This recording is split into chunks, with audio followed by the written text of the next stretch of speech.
Up there, y'all niggas in the house. Where the freaky homies at? We all in the naps. If it's not us, then it's who? On family. Welcome to Boyz in the Hood TV. Today we tapping into the streets of Inglewood, and we're gonna be talking about the Inglewood Family Bloods versus the Crips and other different rival sets. And we're gonna talk about Inglewood Family current beefs, also they past beefs. The Inglewood Family Gangster Bloods are African-American street gang on the west side of Inglewood. Their origins stretch back all the way to the early 70s. 1972. So we stepped forward, like at the north end of Darby Park, talked to the big homies that were left, changed the name from Chain Gang to the Inglewood Family. You know, the Crips used to come to Centinela Park, which was in Inglewood, like a doggone army. Their hood goes all the way from Crenshaw Boulevard to Van Ness Ave around 77th and 94th Street. The Inglewood Family Bloods has ties to Avenue Pyrus, the Crenshaw Mafia, the Family Swans, the Mad Swans, and Queen Street, and others. But on the flip side, they beef with the neighborhoods, the Rolling Hundreds, and all Rolling O sets. In the 1970s, the Inglewood Family Bloods were extremely active in the streets. In May of 1976, 5 Inglewood family members named Thomas Acre, James Barlow, Terry Brown, and Cornell Thompson, and the juvenile were all at Centinela Park around 2 p.m. It was about a total of 20 youths all at the park hanging out and kicking it when a confrontation kicked off and the Inglewood Family Bloods put out guns and started shooting. 2 men were hit, a man named Bernie Irvin and Paul Shelley, but they would survive their wounds. But eventually all 5 Inglewood family members were arrested. James Barlow would be arrested for attempted murder, and the 4 other members were arrested for assault. About a year later, we would see beef with the A-Tray gangster Crips. In May of 1977, an Inglewood Family Blood was stabbed 7 times by A-Tray gangster Crip. Not long after this, an Inglewood family member would retaliate doing a drive-by on the 8 trays.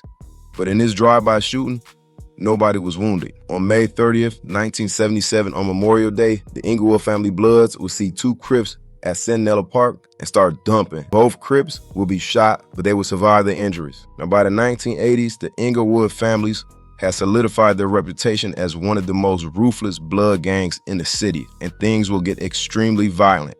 On February 2nd, 1980, an Inglewood Family Blood member named David Black followed a sheriff's bus from the Torrance Superior Court, which had a fellow Inglewood Blood member who had just been sentenced to prison. As the sheriff's bus exited the off-ramp, David Black put alongside the bus and opened fire. He shot 5 times, all bullets going through the windshield. No one was hit from the gunfire, but all the prisoners on the bus would be pissed off. Ultimately, they would ID David Black as a shooter. And of course, David Black eventually was arrested and convicted. Just a few years later, on March 25th, 1982, the Inglewood Family Bloods and the Family Swan Bloods held a meeting to discuss how to deal with the different Crip sets. At around 6:30 p.m., Inglewood and the Swans would jack a man for his van at a grocery store on Rosecrans and Central. They would then ride down 88th Place and McKinley Avenue when they spotted 2 Grape Street Crips, a man named Kenneth Hayes and Jerome Dunn, riding their bikes. The Swans and the Inglewood Bloods followed them in the van, and as they pulled alongside the Grape Street Crips on their bikes, a Family Swan member named Barry Williams, aka Big Time, put his gun out the window and started shooting. Grape Street Crip member Dunn was hit 5 times with 1 shot to the head and multiple wounds to his upper torso, and he would die at the scene. As I mentioned earlier, the Inglewood family beefed with the Rolling Oak Hard, and that included the Rolling 60s, aka 6-0. Now in the 80s, the 60s, and Inglewood family had a lot of tit-for-tat shootings on both sides. And as I always say on this channel, there are always casualties in war, but a lot of times it's the innocent victims who have nothing to do with the war that end up losing their lives. On February of 1987 at around 9 p.m., Andre Jackson of the Inglewood Family Bloods stood outside with his brother, Revel Jackson, when suddenly a gold 1966 Impala driven by a 6-0 Crip named David Cole, aka Let Loose, started shooting from the window of his car. Cole let off 4 shots, completely missing his target, which was Andre Jackson. Those multiple shots will go through the window of the house, hitting Jackson's little sister, who was only 10 years old, Dominique Blackshear, as she sat in the dining room. Dominique would die later at the hospital. Rolling 60s member Cole will be identified by Jackson and would eventually be arrested and convicted for the murder of 10-year-old Dominique Blackshear. Now, this cycle of violence between the Inglewood and their enemies continued all the way throughout the 90s. And Inglewood Family Bloods will also have beef with gangs outside of LA. On May 28, 1991, while at Six Flags Amusement Park in Valencia, California, the Inglewood Family Bloods, along with their allies, the West Covina mob, would have a confrontation with the Home Street Crips. A brawl would break out right in the front gate, and a Home Street Crip member ended up stabbed in his back. Now, this 18-year-old Crip will ultimately survive his wounds, but nobody was arrested in this incident. Now, as we all know, as the 90s hit, we would see a gang truce between the Crips and the Bloods. But although there was a truce in place, this would not stop the violence. From May 1st to August 31st, there will be a total of 24 gang-related murders during the time of this truce. Although significantly lower than usual, bodies were still dropping. Now, as the years went on, the bloodshed continued all the way into the 2000s. And on July 6, 2004, Inglewood Family Blood member named Greg Poster, aka Tiny Buntry, was at a woman's house named Danielle on 78th Street. Buntry would have a confrontation with a well-known Crip named LaShawn Hill.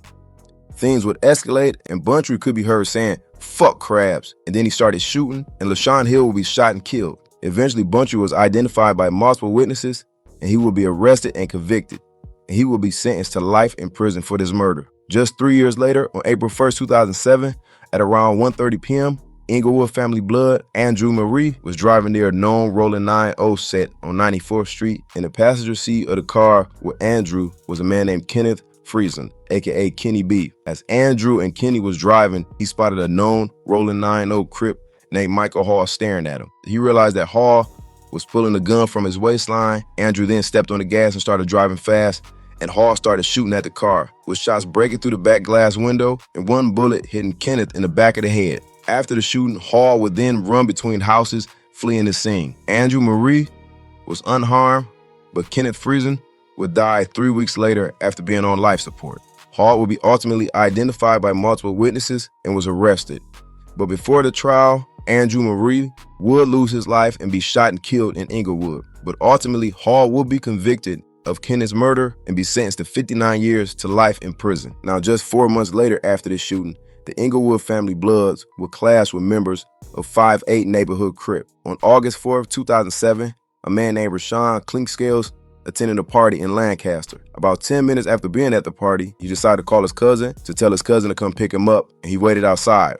While waiting outside, a man named Marquise Brown, aka BK Slim, a known 5'8 neighborhood Crip, approached him and asked him where he was from. Rashawn didn't bang, but his family were a part of the Inglewood Family Bloods. So Rashawn responded, "I'm not from nowhere." So Marquise started dissing the Inglewood families, but then he would walk inside the party. Moments later, Marquise came back outside with a gun in his hand and put it to Rashawn's head. He then told Rashawn to say F Inglewood. One of Marquise's friends came out and told him to put the gun down. And in turn, Rashawn started to walk down a nearby alley when Marquise started dumping at him, shooting down the alleyway. Rashawn started to run and take cover. Marquise would then make his way back into the party as Rashawn ran away. While running, Rashawn started to realize that his body started to go numb, and when he looked down, he noticed that he had been shot in his leg, and he immediately called for his father, and his pops took him to a nearby hospital. Just 1 day later, on August 5th, a group of people were outside the same house that party had just happened the day before, which included 5'8 neighborhood Crip Marquise once again. Now, outside was Rashawn Clinkscales' cousin named Eric Dellery of Inglewood Family Blood. Eric and Marquise would exchange words, with Eric calling Marquise a nap. As the argument continued, Marquise would then pull a pistol from his waistline. A woman named LaJoy Davis would try to talk Marquise down, but he then took the gun and pointed it at her face and said, "I'll blow your head off." As Marquise is saying this to Davis, Eric from Inglewood Family would take off running and head to his car and start driving away. When Marquise realized that Eric was driving away, he started chasing after the car and started shooting at him. Not only did Marquise shoot at Eric in his vehicle, he started to shoot at the apartment building. Eventually, Marquise Brown, a 5'8 neighborhood Crip, would be arrested not only for the shooting of Rashawn Clinkscale and shooting at his cousin Eric, but he also will be arrested for murder and other multiple charges. He was then convicted and was sentenced to 128 years to life in prison. Now, the Inglewood family beef with the Crips will continue just 4 months later. On November 18, 2007, Inglewood Family Blood member Kevin Thompson put up to a CVS parking lot in a black Hummer along with Breanne Black and Jervon Jackson. They spotted a group of females standing next to a Chevy Tahoe, which included a girl named Valerie Gomez of By Yourself Hustler Crips. Breanne Black of Inglewood Family decided to approach the females standing at the Tahoe, and she asked where they was from. And Gomez responded, "Cuz I'm from By Yourself Hustler Crip." Immediately, Breanne rushed Gomez and her friends, and they started fighting. A man by the name of Robert Jones, who was inside the CVS at the time, saw the fight and decided to run out and try to break it up. But that's when Jackson and the Inglewood family would step in and started punching and kicking Jones. Now, Kevin Thompson and the Inglewood family, he stood there just watching the fight happening. But suddenly, as Jones got to his feet, Thompson walked up and shot Jones 3 times, one in his knee, and then he shot him in his neck, and Jones collapsed to the ground. Robert Jones would die at the scene, and the Inglewood family members would hop back in the Hummer and take off. Jervon Jackson and Breanne Black will all be identified and arrested.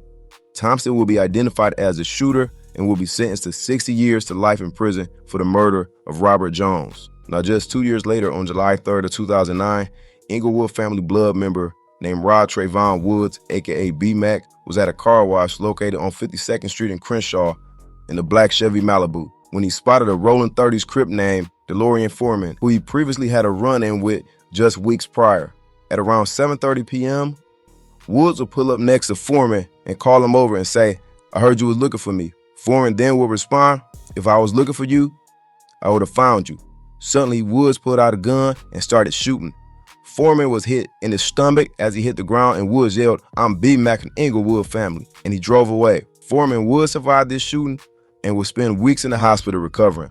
While in the hospital, Foreman was questioned by the police, and Foreman did identify Woods as the shooter. Inglewood family member Rod Trayvon Woods will be arrested for the shooting, and he will be convicted of attempted murder and sentenced to 45 years to life in prison. About a year later, we will see the Inglewood Family Bloods clash with another rival Crip set. On Halloween in 2010, the Inglewood Family Bloods were walking down Hollywood Boulevard at around 3 a.m. when mad-ass gangster Crips walked up and a man named Devontae Brown asked, "Where y'all from?" And the Inglewood family members will respond, and a fight will suddenly break out. Now, as this fight is breaking out, it's a police officer just right across the street who saw it and pointed his spotlight at him and yelled for them to break it up. Both groups will go their separate ways, but a short time later, Brown of the mad-ass gangster Crips would turn around and start yelling at the Inglewood members and pull out a gun and started shooting. He let off 5 to 6 shots, and 3 of the Inglewood family members were shot right in front of the police officers. The cops would then chase Brown down an alley, who ended up falling on the ground and was apprehended by the police. All 3 members who were shot of Inglewood family would survive their gunshot wounds. Now, because the cops witnessed the shooting themselves, the cops will testify in court that Brown was a shooter, and he will be convicted of 4 counts of premeditated murder and sentenced to 160 years to life in prison. 3 years later, we would see a violent and deadly war as the Inglewood Family Bloods clashed with another blood set, the Denver Lane Gangster Bloods. Now, prior to this, neither group had an issue with each other, but that would all change. On February 9th of 2013, both the Denver Lane Gangster Bloods and the Inglewood family were together at Normandy Casino. Now, there will be some type of disagreement. A fight will break out after leaving the party. About 4 hours later, D-Bone of Denver Lane Gangster Bloods will be shot and killed. This death will spark an immediate retaliation from the Denver Lanes just days later. On February 12th, OG, aka Big Clay Ron, was out with his daughter in Willowbrook. He was shot multiple times, and he would die on the scene. And this will set the streets on fire. Just 1 day later, on February 13th, at around 3 p.m., when Inglewood Family Blood member named Donnie Walton was parked near Menlo Street near Imperial, Walton spotted a Denver Lane Blood named Darnell Charles riding a bike. Donnie would then hop out the car and run in the middle of the street and start shooting. Darnell was hit multiple times in the torso as he collapsed off his bike in the middle of the street. Donnie then ran back to his car and drove off. Darnell Charles would die at the scene. Just 2 days later, on February 15th, at around 9 p.m., Inglewood Family Blood member Donnie Walton was back at it again on another mission. This time, he was riding in a dark green Yukon near Vermont and Imperial when he spotted 2 men outside of a restaurant. One of the men was wearing red, Tyrone Robinson, a Denver Lane affiliate, and a man named Leon Hale. Donnie Walton would walk up the block and approach the man, first asking Hale where he was from. Hale responded, "I'm from Texas." Donnie then stepped to Robinson and asked him where he was from. But before Robinson could even say anything, Donnie pulled his strap and started shooting him multiple times. Robinson fell to the ground, and then Donnie stood over him and shot him one more time before fleeing back to the Yukon truck. Tyrone Robinson will be pronounced dead later at the hospital.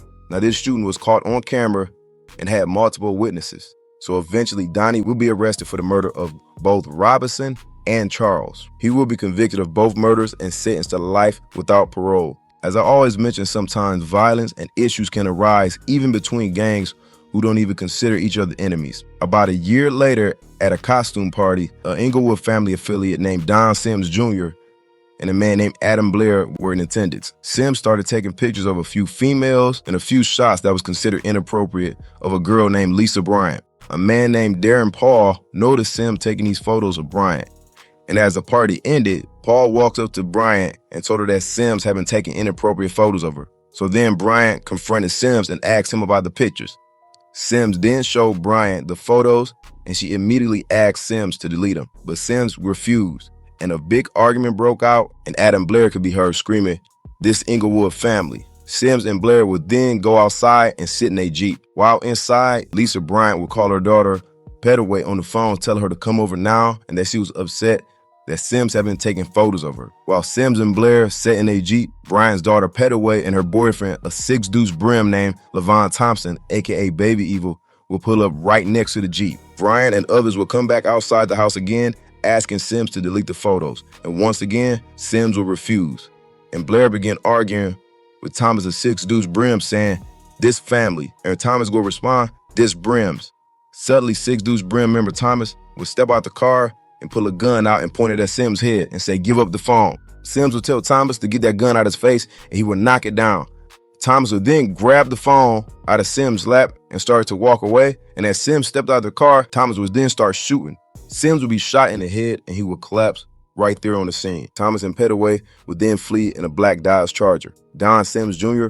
would die at the scene. Levon Thomas would be identified as a shooter and would be arrested. Petaway would also be arrested along with Thomas, but because Levon Thomas took the life of Sims Jr., he was sentenced to life without parole. Years later, on September 4th, 2019, at around 1 p.m., Inglewood Family Blood member named Thomas Browder and Levon Tippett drove down the 8700 block of Harvard, the Rolling 9 O's hood. They spotted two men named Phillips and James Carter backing out of a driveway. The Inglewood Family Bloods would then pull up on side of Phillips' car and start shooting. James Carter was hit multiple times, but Phillips was able to duck from the shots and remain unharmed. Browder and Tippett drove off. Phillip and a friend would then drive Carter to a nearby hospital where he would be pronounced dead. Eventually, both Browder and Tippett would be identified in the shooting due to surveillance footage and witnesses, and they would be arrested. Browder would be sentenced to 25 years to life in prison for this murder. I want to thank everybody for tapping into this video, and I'll see y'all next time.